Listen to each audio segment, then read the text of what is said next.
morning সকলোকে তো আজি আপোনালোকক আমাৰ ৰাতিপুৱা মৰ্নিং মেজিকেল ফিল্ডছবোৰ দেখাম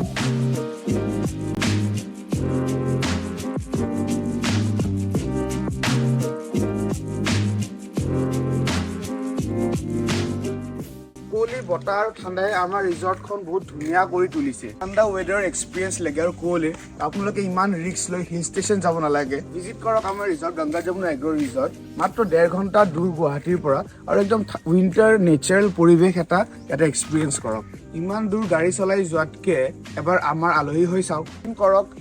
এটা মৰ্নিং ইয়াতে উঠি আৰু এইটো ভিউৰ লগত আৰু এইটো ঠাণ্ডা পৰিৱেশ কিমান বেছি মজা লাগিব এনেকুৱা লাগিব লাইফ ৰিচাৰ্জ হৈ গ'ল আৰু ইয়াতে গোটেই শেষ নাই হোৱা আমাৰ ইয়াতে আপোনালোকে হোল নাইট বনফায়াৰ কৰিবও পাৰিব একদম ৰাতিপুৱা নোহোৱালে আৰু বিভিন্ন ধৰণৰ টেষ্টি ফুড ঠাণ্ডা বতৰত গৰম হ'বলৈ আপোনালোকে জানে আমাৰ ৰিজৰ্টখন পেট ফ্ৰেণ্ডলি হয় আপোনালোকৰ লগতো আপোনালোকৰ পেটক লৈ আহক আৰু সিহঁতো ধুনীয়াকৈ ইয়াতে চিল কৰিব পাৰিব আপোনালোক আহিব বুলি আমি বহুত এক্সাইটেড আশা কৰোঁ আপোনালোকক জল্দি লগ পাওঁ এই উইণ্টাৰ ছিজনত আৰু লাইক শ্বেয়াৰ ছাবস্ক্ৰাইব কৰিব নাপাহৰিব থেংক ইউ